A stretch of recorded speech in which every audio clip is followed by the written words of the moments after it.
I was already nervous, and Ullash made me even more nervous after that overly exaggerated introduction. Anyways, so thanks a lot to both Shubham and Ullash and all the organizers of CSA Summer School for this wonderful summer school, wonderful initiative. And basically, I'm actually very glad to get an opportunity to interact with you all. So this talk is basically going to be very interactive, and please feel free to stop me wherever it is like difficult to understand. Wherever you have any question, please feel free to stop me. Okay? So, shall we start? Hey, good morning. Come on, wake up. Good morning. Good. Okay. So, how many of you have any idea? I mean, so I know many of you are interested in gambling here, including me. But trust me, if I am going to early in the morning at 9, if I'm going to talk about if I'm going to teach you about gambling throughout the talk, then Shubham is going to, give me a hard time. Both Shubham and Ullash is going to give me a hard time. So, I can bet better than you. Okay, you will see it. Yeah, I know. Okay, so how many of you have any brief idea overall? I mean, like broad picture. Do you have any broad picture in mind that what is this talk going to be about? Like what subfield of machine learning would I be covering? Because it's like any idea. So those who have gone through the abstract, yes, nobody. Okay. Okay. So you guys probably know that there is that major. I mean, so this talk has to be somehow related to computer science, right? So there is a major subfield of computer science which talks about like learning predictors from data. Okay, that's the overall goal. So what is the subfield called? Learn to make your machine learn about how to predict of some predictions task. Reinforcement learning was a talk yesterday, I know. So broadly it is like comes under the subject of machine learning. So I hope, okay, so what is, anyways, I'll tell you. So what is machine learning basically? So we have this world of data, okay? So there is like huge chunk of data. And our basically goal is to there is some prediction task in our mind, right? It might be anything. It might be like who is going to be the winner of Football World Cup 2018, whether it's going to rain tomorrow or not, what is going to be the highest watched movie of 2018, anything, okay? So your objective is basically to see you will get some past observations, you will have some observations to understand what is the trend, like given some observations, what is going to be the outcome. And with this past observation, you have to somehow intelligently learn or design an algorithm such that given future observations, you can predict that what is going to be the outcome. Okay, so so how many of you are actually like aware of this field of machine learning, heard about it? Almost everyone, right? Yeah, please be interactive and please feel free to interact, okay? So suppose, so that's basically what I said. So given some input data, you have to somehow teach your machine, that's machine intelligence. You have to somehow make your machine intelligent such that it can automatically predict the outcome, okay, without any human intervention.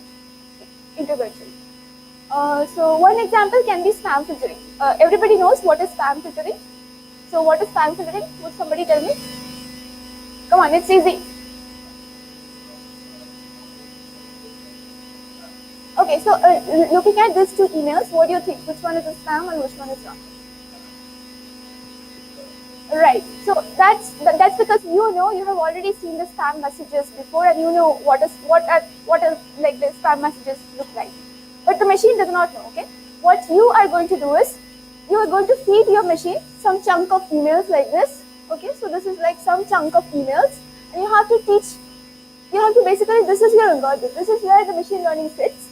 This basically teaches your machine or builds an algorithm which says given some, now if I receive a new email, given I already have this past emails and their labels, whether they are spam or not spam, when a new email arrives, I can predict whether it's going to be, should it go to your spam folder or should I send it to your inbox? Okay, that's basically the prediction task. Now, tell me one thing. So, oftentimes, is it always feasible to have data as like a whole bunch of data as a chunk. What I mean to say is, like, many times it might so happen that actually the data is online and you have to predict as you see the data. You don't even get the chance to see a whole bunch of data earlier before you come up with your predictor. Okay. Suppose it's spam filtering. You're about to develop a spam filtering. Oftentimes what happens is you get the emails one by one. It's like a streaming email, sequential prediction task. And as you receive the emails, you have to predict real time, right? Whether it's spam or not spam. Then the user is going to give you the feedback that yes, your predictor is terrible. It was actually a good email and you made a mistake, or maybe you did a good job. Okay, whatever it is, but it is a sequential process. So many of the times, actually, we stumble upon problems where the data is not available as a lot, but it comes one by one sequentially. Is this much is clear? What I'm saying? This much should be clear, right? So it's basically called it's another subset of machine learning, so which is called online learning or sequential learning problem, right? Where data comes as like sequentially, or is a streaming data. Now, so as I mentioned, so the application is like it's like everywhere. Okay, so pretty much any prediction task you can also formulate it as a online learning task.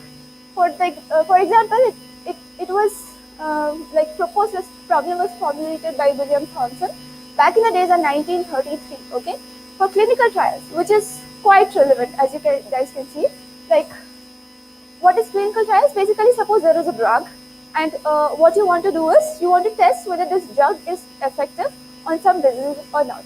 Okay. Now see, the thing is, you cannot ask all the patients to fall sick at the same time.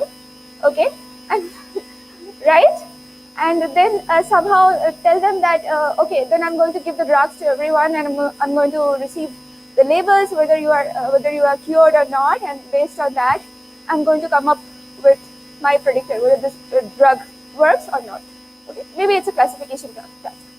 Now, definitely one by one the patients will come in your clinic, and you have to make the prediction online. I mean, once you do a mistake, that means it's going to affect the health of the patient. So you have to be very careful. You are going to be, you're going to regret a lot if you make mistakes in the online trials.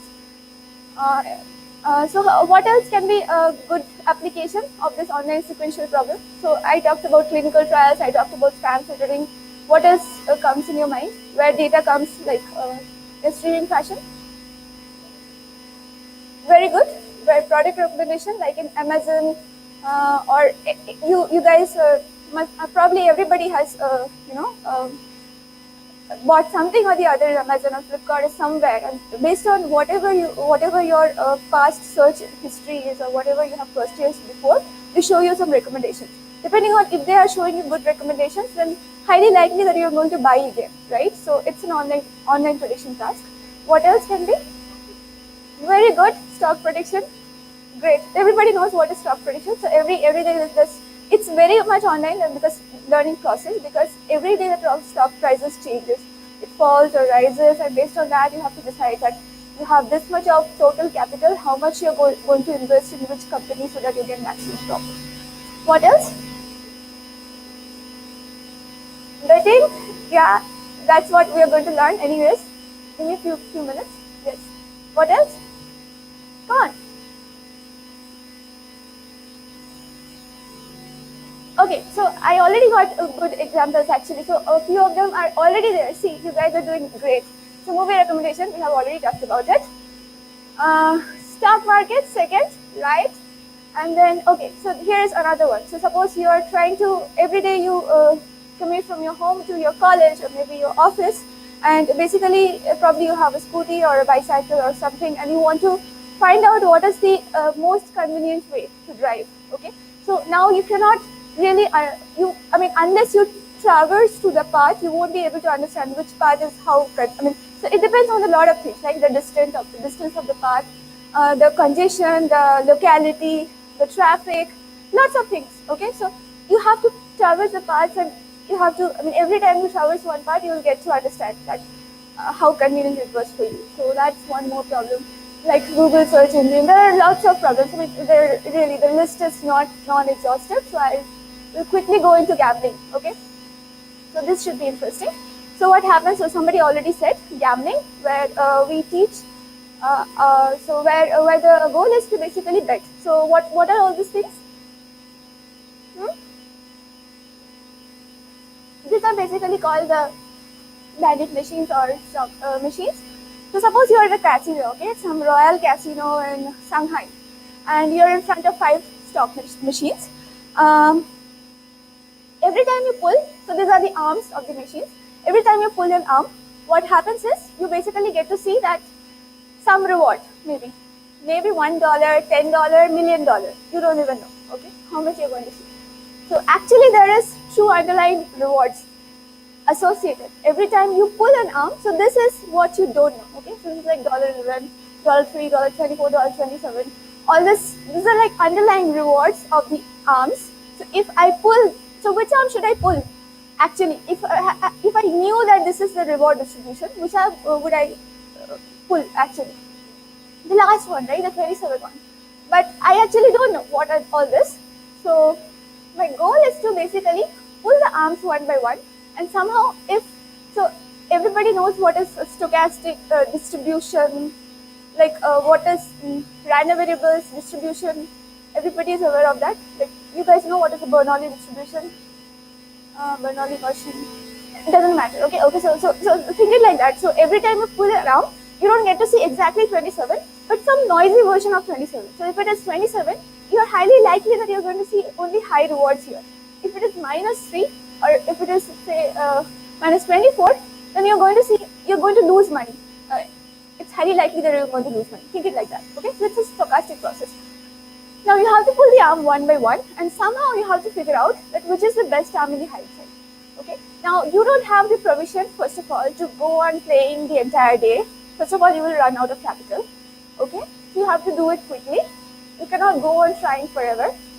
So the time horizon is very important for the online learning problems. Okay, so how much time you're actually taking to figure out what is the best arm. Okay, so let's try something out. Let's try to play a game. So how many of you are interested in playing a game, and how many of you are interested in the talk? Game? It is for game? Okay. So please excuse me, okay? I'll be spending time. Don't blame me later that I just played game and I did not do anything. Okay. So suppose we have only 2 machines, correct? And suppose this one is, consider this as the head and this as the tails, okay? So what I'm going to do is, I'm going to flip a coin, okay? If it turns out, so, okay, the game is like this. So you guys have to predict, okay, head or tail. Once you guys, so that is basically the prediction task. Once you guys predict, I am going to show what is the outcome, okay? I'm telling you I have a coin, okay? I have a coin under the table, but I'm not going to disclose that what is going to be the outcome of the coin. All you guys have to do is predict, and if you can predict the same thing, whatever is there in under the table, you're going to get a reward of say 1. Otherwise, you will lose. You won't get anything. So your objective is to increase it. So I'm going to give you $1. Okay. Shom is going to give you $1 because it is illegal. Okay. So I'm not going to take the blame, but he will give you. So fine. Everybody understood the game, right? Okay. Okay. So let's see. So here is the coin. I need a volunteer, maybe. So I need a volunteer. Somebody wants to volunteer? No? I'm going to ask you very difficult questions. Okay? No, just come on. I just need your help to score the game. Come on. Okay. So I'm going to play some trials here, right? Okay. So let's see. So this is basically what you have to do is. Is it visible? Visible? Okay.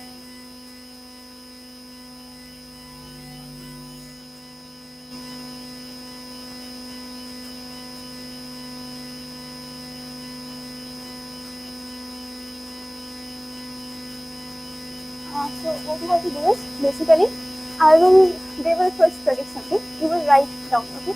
So if it is head or tail, H dot T you will write, and then it will be a true outcome. If it matches, you write 1, otherwise it's 0. Answer? Okay, maybe you have to explain it. Okay, so ready? Ready? Yes? Yes or no? Cool. Okay. So first, forget about whatever this is. So first prediction, head or tail? Head. Okay, head is the majority. Write down. So everybody understand the score here, right? So whatever you guys would be predicting, I'll be writing it here. Then the true outcome, whatever this coin is going to show you up, I'll write it here. And if you actually it matches, I'm going to give you a reward of 1. Shubham is going to give you a reward of 1. Okay. So let's see. Ooh. Next, put a column. Okay. So next, go on, quick. We don't have much time. Heads. Okay. Go ahead. Let's see. Woo. Go on. Okay. You have to write it down just after this side, okay? Now, yeah.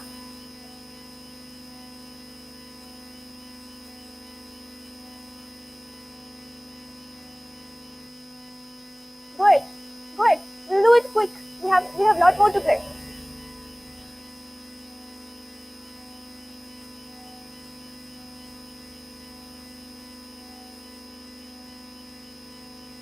You guys are doing pretty well, actually. Yeah, tail and its tail. How many of this is 6, huh? We'll do 4 more, okay? Quick. Tails or heads? Heads.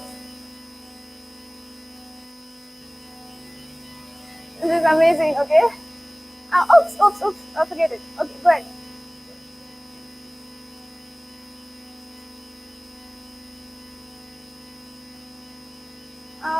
Go ahead.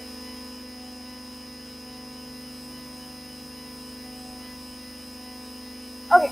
Anyways, so this is pretty good actually. So this outcome is quite well. So how much did you? How many are there? So 6, 5, 9, 10. Anyways, 10. So we accumulated, or maybe one more, 10. One more.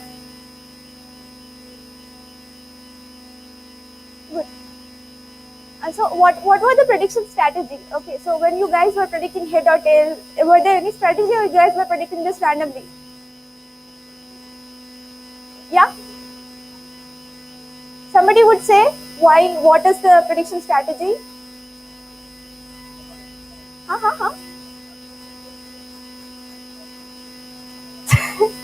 Yes, so actually it's pretty correct what you said, because it's a random coin, and we know if it is an unbiased coin, then basically the probability of head and tail is random, okay? It's half.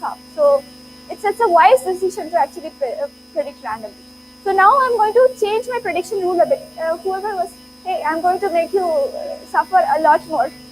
So can you just erase the rows? Now I'll predict a little more differently now. Okay, so if I'll be tossing the coin again. So I'll be tossing 2 times now. I'm telling you upfront. I'll be tossing 2 times. If it is 2 consecutive heads, only then I'm going to tell a head. Otherwise, I'm going to say it's a tail. Okay. So you guys will be predicting the same way, but I'm going to predict. My coin has a different bias as if I am being a little unfair now. If it is only 2 heads consecutively, I'm going to say it's a head. Okay. So now let's see how you guys are going to predict. So first prediction. Heads or tail? Tail. Okay. So I'm going to toss twice, right? It's a head and it's a tail. So it's a tail. Tail. Right, tail, and it's 1. Okay. Next, we'll toss only 5 times now. Okay.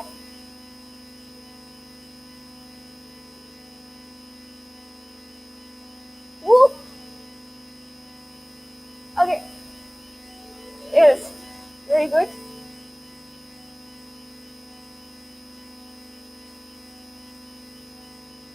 Yes. Next.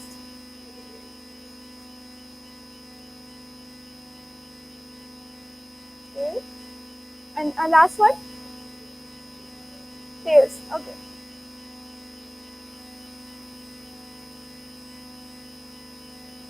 Okay, so majority of you were like stubborn at tail. Why is it so? It was tail. It was tail.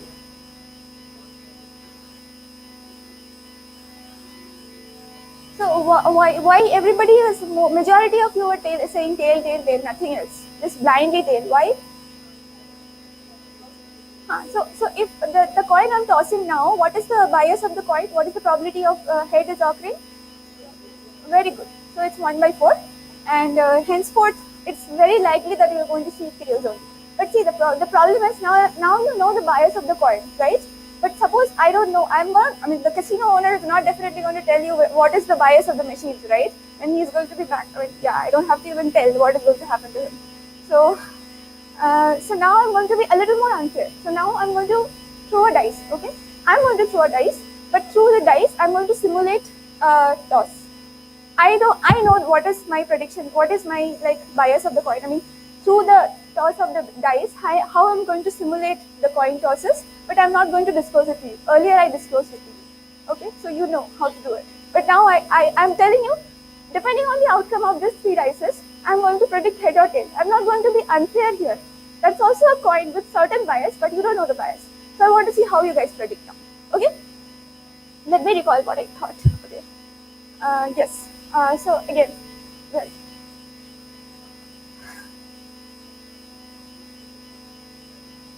huh? I won't be changing. You have to, because I will take that privilege.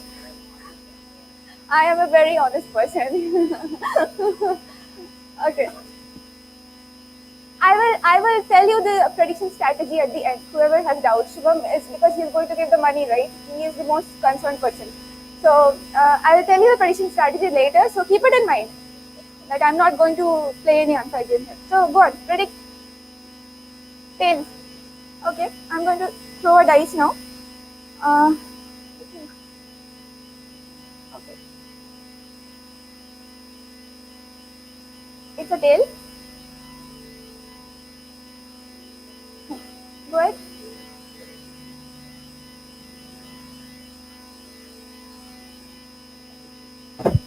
It's 3, right? The last one. It's a head.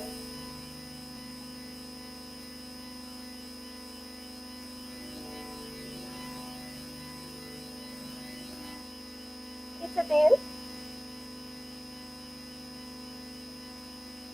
Go ahead, go ahead.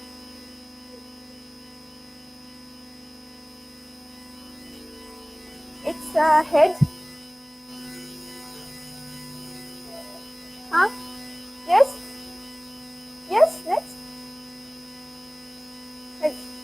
We have 5 more trials to go, okay? So make it quick. Did I toss or not?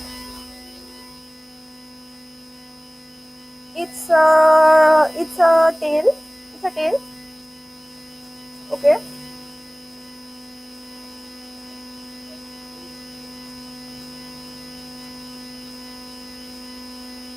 It's a tail.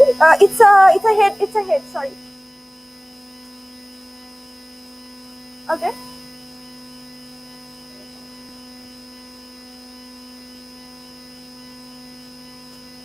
It's a tail.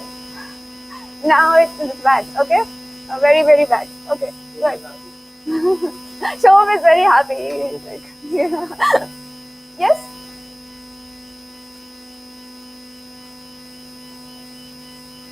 It's a tail. You guys are doing terrible. Seriously. How many are there? 8. So 2 more to go. Come on.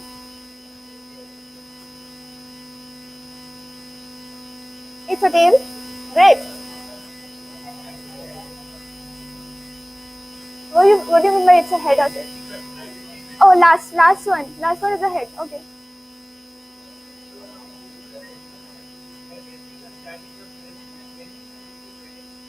Oh no. How do you guys know that? That's not true. That's not true. It's not. Okay. Have some faith on me. Okay. And the last one? It's head. Okay.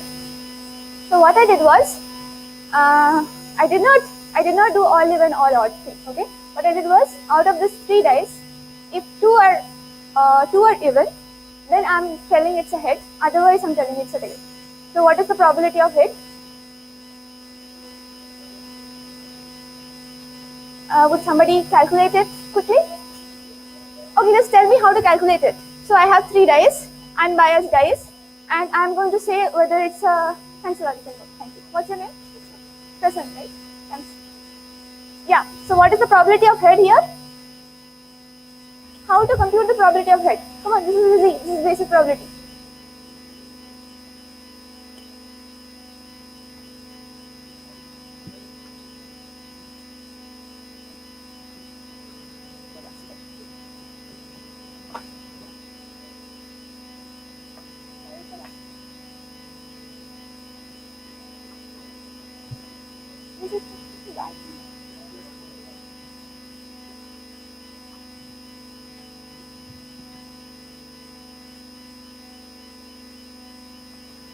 So the probability of head is,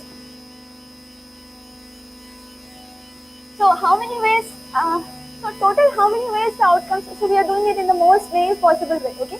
So what is the total number of outcomes? Total number of outcomes possible if I am tossing 3 dice? 6 cube, very good. Very good. And what are the possible favorable outcomes, I will say? Favorable outcomes which give you head. So, okay. So, how many ways, okay, think it like this. So, if we have 3 coins, I'm saying only, out of the 3 coins, if 2 are head, any 2, I don't care which of them, but 2 has to be head. 2 of them have to be head.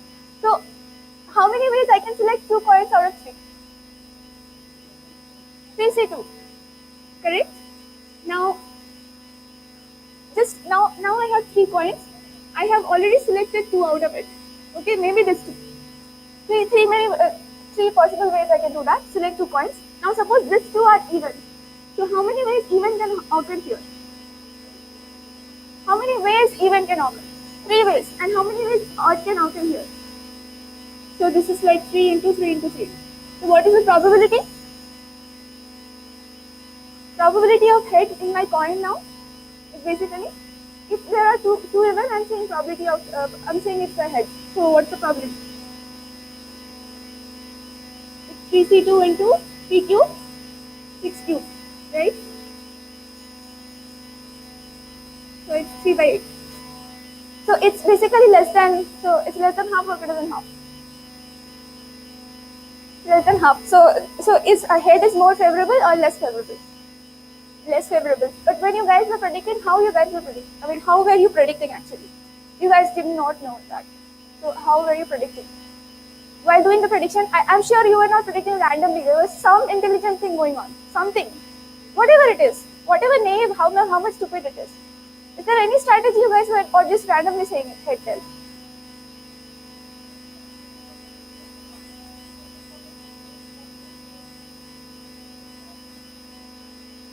So that's, you were trying to guess my strategy. You were trying to guess what is my strategy, but okay.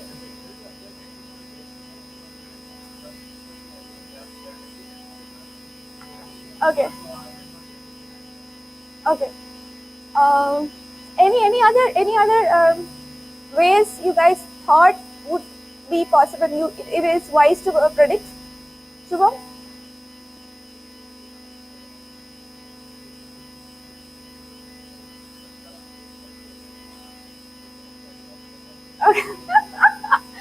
Okay, so maybe it is, if it is, so tell me, does this sound like wise? Does it even make any sense?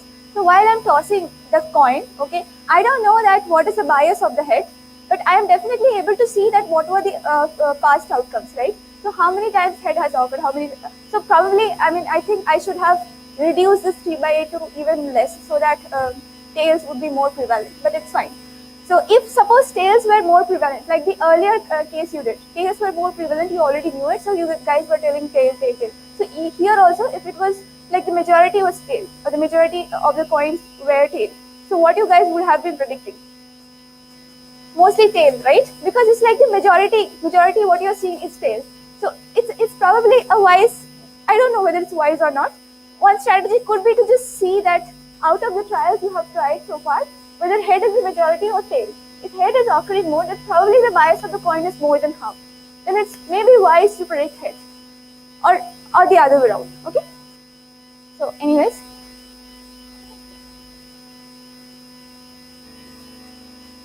So let's get back to the talk now.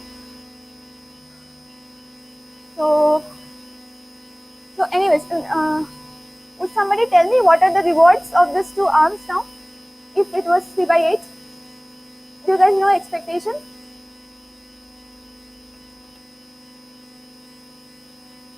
It's fine. It's just so whenever you are tossing, so with what probability? If suppose there are two predictors, okay, two dumb predictors, Alice and Bob, okay.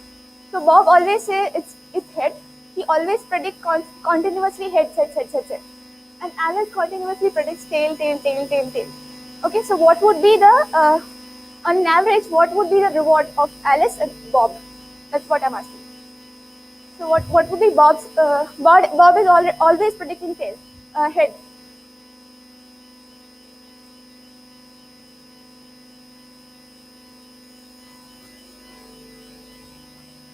So for Bob, what is the probability of reward? So at any round, okay, at any round set T, he's always going head, right? So this is what he is predicting. This is, say I'm calling it YT hat. Whatever he is predicting at the Tth round, I'm calling it YT hat. Clear? And suppose this is basically the original, whatever the true sequence was.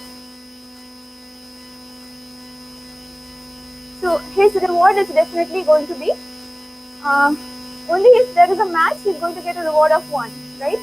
So the probability that, what is the probability? It's basically the probability that his prediction is equal to the prediction of the actual prediction, correct?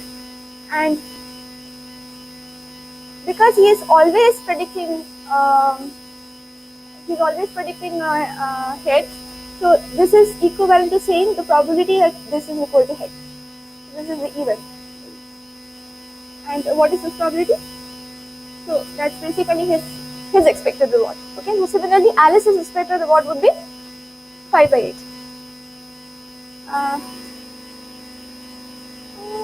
What did I do here? Okay. So 3/8, 5/8. So don't listen to Bob. He is a moron. Okay. So Alice is much wiser, as we all know. So this slide is a little more theoretical.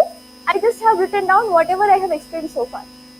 So it's basically the same one bit prediction game. So you can think like heads are the bit 1 and tails are like the bit 0. Okay, so you were predicting basically whether it's 1 or 0, and depending on what we were doing is, suppose, so I am going to measure the regret with respect to the two outcomes, Alice and Bob. So they are like my benchmark. Okay, so if I can achieve, so whatever is the best performance of out of these two people, Alice and Bob, whatever reward they are gaining out of the game, if I can at least gain that much of reward, I'm happy.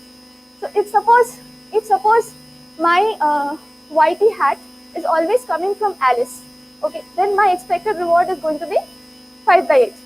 And this first expression is basically says this max over I belongs to 0, 1, YT is equal to 1. Okay, so if you just take an expected reward here, forget about it. I mean, so if you guys are not aware of what is an expected reward, it's okay. I mean, so if you take the expectation, this will also turn out to be 5/8, in which case your regret would be 0, which is what I want. I want to minimize my regret, but it's okay if it is up to understand, it's fine. So it turns out that actually the best possible reward you can gain out of the game is basically the max of p and 1 minus p. So if P is the bias of the head, the best possible reward you can get is P or 1 minus P. Can somebody tell me why? Why is it so? It's similar to the calculation there. So suppose the bias of my coin is P, okay, and P is suppose less than half, okay. So what is a good strategy to predict? We just saw it. Go by Alice, okay. So 1 minus P. Why it is 1 minus P? Because I can just go on predicting tail all the time, right? And my reward would be 1 minus P. On the other hand, if P is more than half, then we should go by Bob, in which case we'll be getting a reward of P. Okay, so my reward will be always max of P and 1 minus P. And it turns out that if you actually be dumb and stubborn and stupid, and you just go on, I mean, you don't have to even learn anything in the stochastic case. This is the best you can do. So predict P greater than 0.5, as I just mentioned. That is like the best strategy you can do. I mean, no matter what algorithm you come up with, and no matter what intelligent way you develop learning algorithm, you cannot, I mean, you can show it that you cannot achieve a reward better than max of P and 1 minus. So the dumb strategies are good, and it's easy to suggest with this calculation.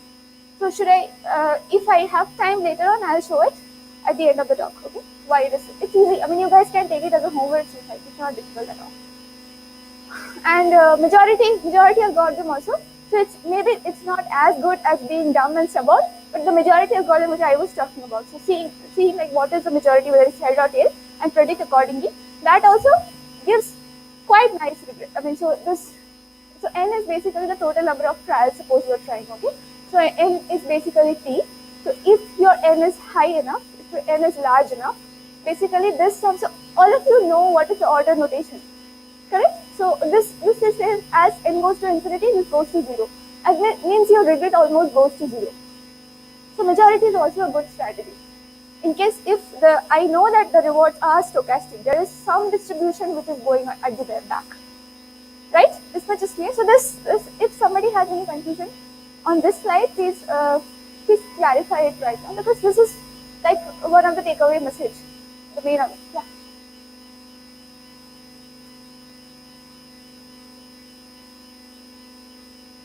Sorry, go on. Yeah, you have to basically apply this constitutional equality bounds. It's basically the majority. If it is actual P is more than half, then if you take the concept, I mean, if you just take the like the empirical average, it is going to be more than half as you go increase T. So it's going to fall down. Yeah, exactly. That's how you derive it. So does anyone want me to show why you cannot do better than this? Yeah. Yeah. That's basically, you understand what is a majority algorithm. So majority is basically, so if you have, say, all I'm saying is, suppose this is what you have observed, okay? So suppose you have observed head, tail, head, tail, okay? And you have to predict here, you are at this time relationship. So what is the majority here? Head. So you just predict head here. That is the majority prediction. So what would happen is, if you go on doing, if you devise an algorithm like this, go on playing the game. So if your probability of head, so this is actually more than half, okay, what would happen is, it's highly likely, you can show it, that it's highly likely that you are going to see more number of heads here, more than the number of tails, okay. So majority actually would be learning the correct estimate. As you go by the rule of majority, you will be predicting more and more accurately. So 1 by root n just shows that as you go on increasing the number of trials, you will get better estimate of what is P. It's just your estimate of P is going to be just number of head. So this is like your, if I denote it, so this is like your estimated P. Okay, so your estimated P is just number of head by total number of trials. All of you agree that if my actual bias is more than half, we are going to see head more than number of tails. So if I have tossed it, suppose T number of times, say some n number of times I have tossed it. Okay, so then how many number of times I'm going to see your head? At least. if head is more than half, at least how many number of times I'm going to see the head? N by 2 plus something at least. Okay, so the probability of probability of head would be estimated. Yes, it will be more than half. So you will be predicting head most of the times. Okay, so that would happen. You can actually make it even more more precise with concentration bound. If you are interested, I can show it. We can discuss it offline. But that's basically the intuition. Okay. More questions? Any? Yeah. Huh.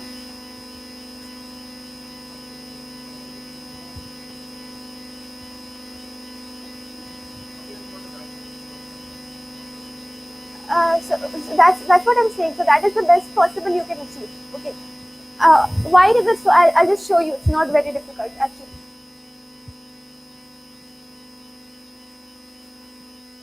So at any trial, just consider. So I'm showing why it is max of p and 1 minus p, right? So at any trial,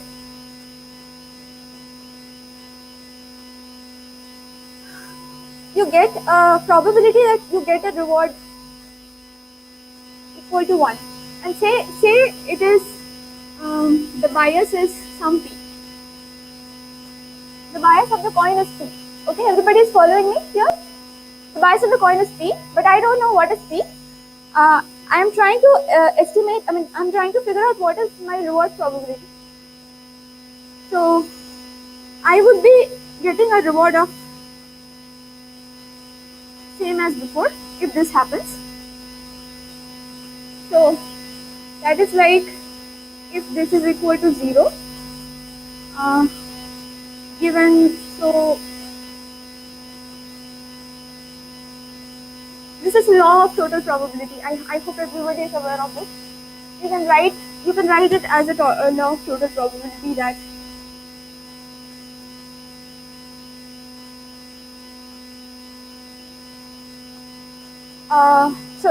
do you know what is this conditional probability?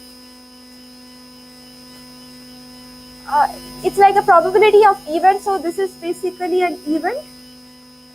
These are the events that whatever you're predicting, which is 0, and whatever the true outcome is, which is yt, which were also 0. But you don't obviously know this, so your prediction does not depend on it. The thing is, this is independent. This yt hat is independent of yt because you predict before the yt comes in. So your prediction rule cannot depend on yt. So you can actually remove this. Okay, you can actually remove this too. So what it boils down is, it's probability that you predict 0, a probability you predict 1, and probability of yt equal to 0, yt equal to 1. And this is basically yt equal to 0 into, what is this probability? What is the probability of yt equal to 0? Is it p? I said bias of head is p. And the other one, this is p, right? So you have to basically assign a probability. So basically you know that probability of when you are predicting, y hat, you can either predict 0 or 1. So these two probabilities should sum up to 1. So how will you divide? So how will you divide the total sum of 1 to this quantities p and 1 minus p, so that you can maximize this quantity? So it's basically, I'm asking this question. So suppose you know that you have x times 6 plus y times 1 and max over xy both greater than 0 and x plus y equal to 1. So what value of x and y would you be choosing so that this expression is maximized? What would you do? What value of xy would maximize it?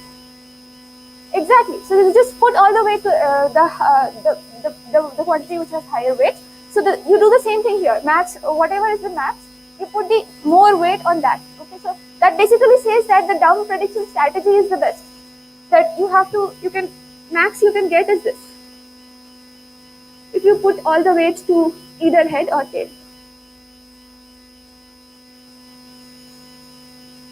Clear? Is that clear? Okay, don't worry too much if it is, yeah, it's just some technicalities. Fine. How much time do I have? 10 minutes? 15 minutes? 20? Okay. 30 minutes, okay. So let me define the bandit problem more formally now.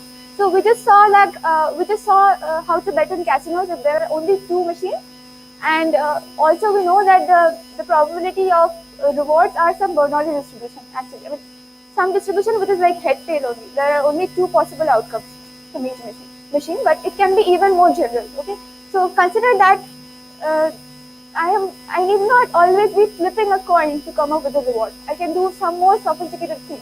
I can throw a dice, or I can basically do some. I can take a huge interval, and I can just select a point, select a subset of the interval out of that. I mean, I can do a lot of ways to generate my reward. Okay, that's not exhaustive. The list is non-exhaustive.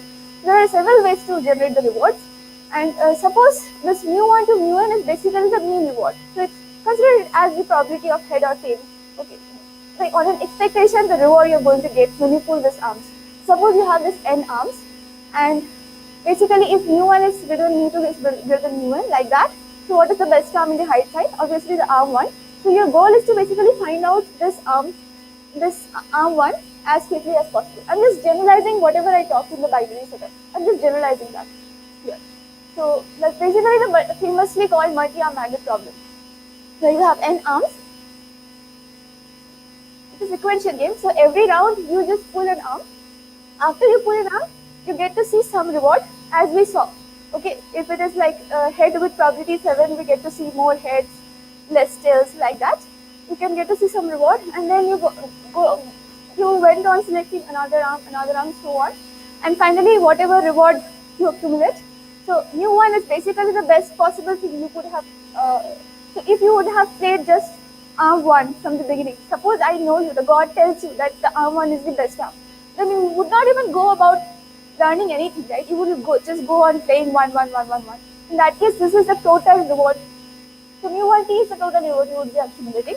But if you are suppose playing instead arm 80, some other arm you're playing, 80 can be something in 1 to n. Okay, some other arm you're playing, then you will be getting a reward of mu 80.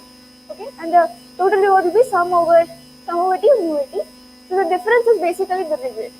So as you play more and more 80, what would happen? So as you play 80 more and more 1, what would happen? What would be less? Reward would be less, or the regret would be less? Reward would be less? Reward would be more, and the regret, because as you play more and more 80s are mu1, so this difference is 0. So this regret would be lesser. Okay, you will be earning more rewards. You want to minimize the regret.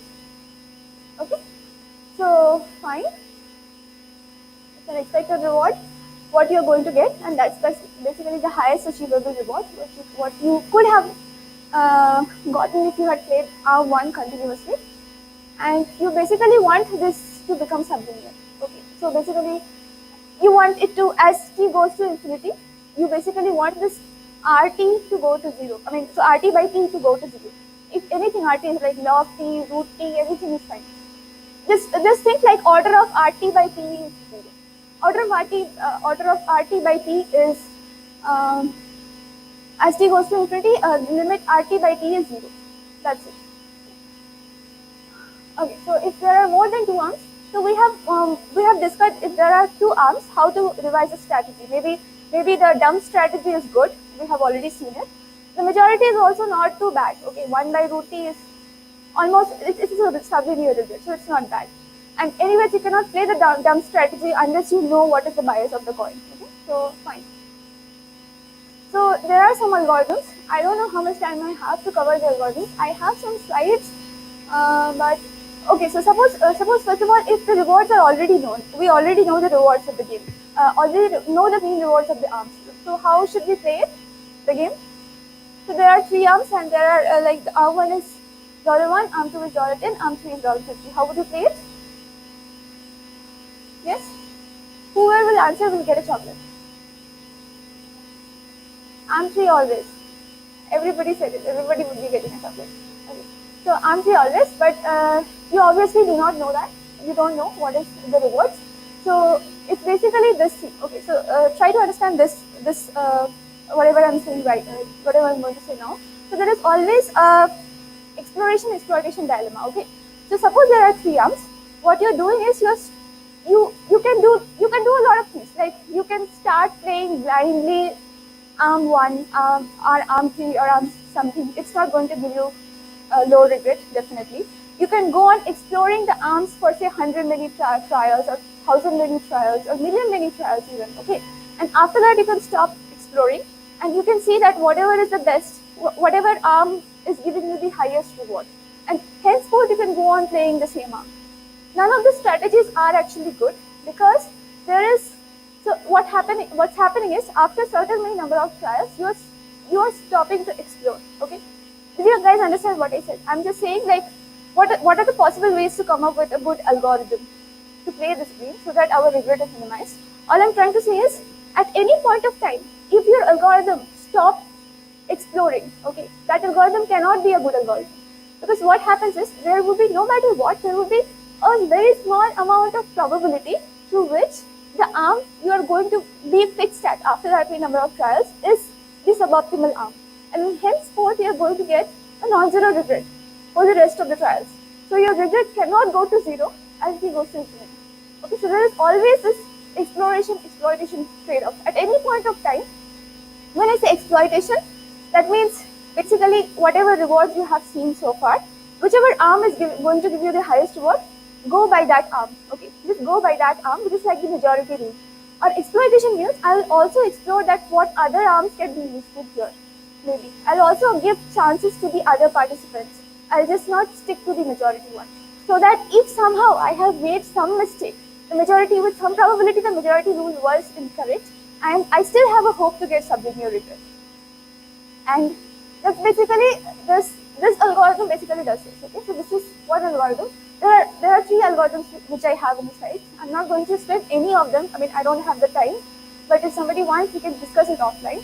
So epsilon BD is one algorithm, which is a very, very naive algorithm, very simple algorithm, which does this. It starts, so epsilon is some quantity less than 1. Okay, think it like a probability. Think it like you're tossing a coin. Okay, with bias epsilon. The probability of head is epsilon in that coin. So in case if head turns up, then basically what you do is, epsilon is a very small number, by the way. It's not too large. So if head turns up, then you go ahead and explore all the arms. So there are n many arms, I said, right? You randomly play any of the arms, whatever the word is gives it this. Otherwise you play the best arm you have seen so far. If your coin lands up in tail, then you play the best arm you have seen so far. That's like the majority. Okay. So what is happening? Just now what I said. Okay. So if you have just go by the best arm rule, no matter what you do, no matter after how many number of trials, there would be certain probability with which this best arm is not actually the true best arm. Okay, and henceforth you're going to get a regret if you stick to this best arm. So just to come out of that loophole, you do that randomization, you do that exploitation. So that basically breaks it. And there are like intelligent ways to set epsilon. It's not, you cannot actually hope to get sublinear regret, a good regret with a constant epsilon. Basically, it turns out that if your epsilon is, you set it like 1/t, then your regret goes to 0. I mean, this is technical, but it's just a way to set the parameter of the algorithm. Fine. So there is another algorithm. So this is also this is like a very popular algorithm. It's like the most used and simple, and yet theoretically very powerful, with very powerful theoretical guarantees, which is called the upper confidence bound algorithm. So I'll just mention what it does. Okay, so there are suppose 5 arms with this reward. Obviously the rewards are not known to you. So what you do is, so what I have done is, it's like 5 arms. I have just plotted the true mean of the arms. Obviously I don't know it. I have just plotted it with the y-axis. So which one appears to be the best arm here? The color 5, but I don't know which one is the best arm, right? So what I'll do is, I'll start with, so this was a true mean. This was just true mean. So I will start pretending that as if every arm was same. I mean, all of the arms were same. They all have the same reward. Okay, this is like my estimated reward. I'm trying to reach to this reward somehow, the true rewards. With the observation, I'm somehow trying to learn what were the true estimated, what were the true means of the bandit arms. So I'll start with the equal rewards. Then what I'll do is, I will this is like an initial guess. Then I will build a confidence interval around it. So all this gray boxes says basically that this is obviously the red dot is what I have estimated as my reward, but I don't know. I'm not very confident that whether my estimation is correct or not. So the true thing can be anywhere in this gray box. Okay, and see, initially we start with large confidence boxes, so that actual reward actually lies within the box of the confidence. And somehow then what we have to do, somehow as we see more and more data, you should be more and more confident somehow, right? So the hope is you will be able to reduce down the size of your confidence boxes such that the true mean is still included in that box, and you will be able to understand which of them has the higher estimated reward. So this is actually a very nice clip which I have. I'll show. I mean, I will recommend all of you to go and see the clip if possible. I don't have the time to play the clip, but I'll just show you if possible how it goes. So suppose initially all of the arms were same, right? So I'll just play the arm, whichever, I'll play optimistically, right? So this is like my true estimated rewards, but the optimistic estimate is, so I will treat the upper bounds, okay, the gray boxes, take the maximum height of the gray boxes for all the arms. Right now it's same for all the boxes. So whatever I'll play is basically the highest, whichever has the highest. How much time do I have? Okay, so I'll take like 2-3 minutes more. So whatever has the highest, I'll play that. So what would happen is, I'll play that one first. Everybody was same initially, and probably I'll see a poor reward from that arm. So what would happen is, I will reduce down the box, the confidence box length, and also the upper boundary of that gray box filled out. So I'm not going to explore that arm more. I'm going to explore other arms now. So probably I'll be exploring that arm now. So what would happen is, again, that arm will also give bad reward, because anyways that is not the optimal arm, okay? So it again will, my confidence box will shrink down. I will be exploring other arms. So on, I'll go on doing like that. Finally, what would happen is, if I go on doing it large enough, I'll actually be seeing the last arm. I'll be able to reduce the length of the confidence box small enough. And also the true estimated reward, see the red dots, is approaching to the euro dot. Okay, I'll be estimating it more and more quickly as I go along in the time. Finally, the state will look something like that. So you see, even the lower length, even the lower height of this confidence of this gray box is higher than the rest. So we are very confident that actually this is the best arm. We should go and explore this more. Okay, that's like the UCB algorithm. I don't have the time to explain the Thompson sampling. This is also another great algorithm. So I mean, if the same tutorials are available, or just go and read the paper. The algorithm is very simple to understand, but it has very strong theoretical guarantees. But I cannot explain the slides down here. Anyway, so these are the rigid performances, which shows they all have good rigid performances. So let's skip this slide as well. So here are some. Can I take like 2-3 minutes more? Okay. So here is one more interesting stuff which I want to say actually. So far we were discussing that the rewards were all stochastic. Okay. We were seeing that I was tossing a coin, I was throwing a dice, I was doing all this stochastic stuff, and I was telling that yes, you're getting a reward of 0 and 1 depending on what my coin is showing up. Now suppose I'm telling you that I'm going to be even more unfair. I am going to see what you're going to play. Based on that, I'm going to give a prediction. There is no coin under the table, there is no dice I'm going to play, there is no stochasticity. Okay, then how will you predict? So let's do it one more time, the last time. Okay, so here I'm telling you I'm being unfair now. Last time you guys were not agreeing on the fact, but last time I was actually fair. So this time I'm going to be unfair. So let's see how you guys will play. So your job is the same, okay? Somehow minimize the regret or the same regret expression we had. Yeah. Predict. Head.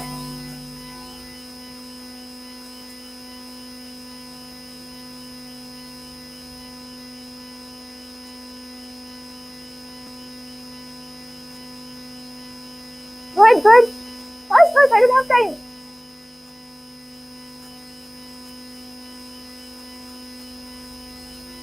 Okay. So it's pretty much clear that whatever you guys are going to say, I'm going to say the opposite.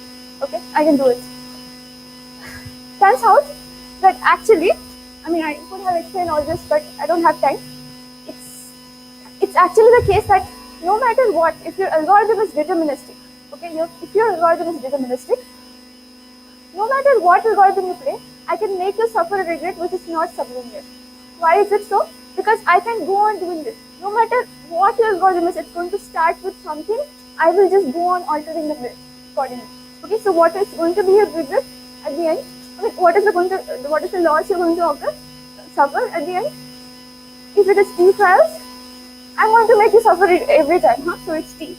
And suppose there is, so after T many number of trials, either there will be majority of head or majority of tail.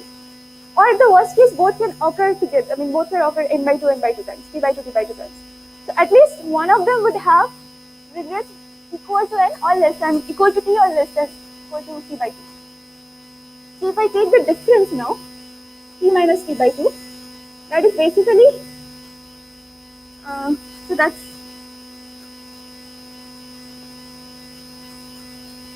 basically greater than equal to t by 2.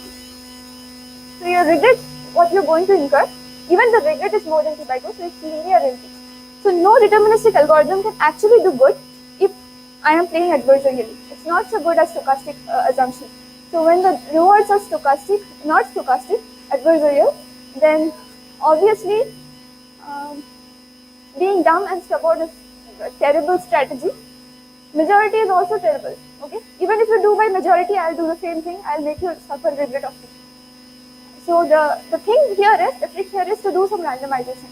So that's a separate talk. You need Shubham needs another speaker to talk about that. But if you do some randomization, if it is not a deterministic, with some randomization you predict head or tail, and there are some intelligent ways to build this randomized algorithm, then actually you can do a sublinear regression. It's just a food for thought, and you guys can go and check it out if you're interested. Some more stuffs are there, which is like, I think you guys have already seen it. Aadirupa already talked about it. So here basically the actions are, what is this game called, by the way? Okay, so here is basically, see, if the actions are go up, go right, go down, go left. Okay, every action, every step, which state I am in, depending on that, the rewards are going to be different. Okay, now it's like, depending on which state you are in, the same action is going to give you different rewards. So now it is no longer the classical bandit problem I was talking about, because there was only one state there. Now the rewards depend on the states. I think Anirban already talked about this, right? Yesterday? Yeah. So it's the same thing. Like if you're trying to train a robot, so it might be going straight, it might be bending down, depending on what obstacles are there. Okay, and depending on which state it is, you have to strategize your algorithm based on the state. As if like you have to come up with different bandit algorithms for different states, but number of states can itself be infinite. So it's a tricky thing. So this also needs another speaker and another 1 hour session. But anyways, that's reinforcement learning. So that's pretty much it. So that's basically my talk. We have seen gambling, we have learned about online learning framework. Hopefully gambling is painfully fun. We all know that, because it's going to, okay, so why is it called bandit? Because it's rob you, generally casinos rob your money, okay, that's why it's bandit. And we have seen some bandit algorithms, and there are a lot more generalizations like reinforcement learning, adversarial bandits.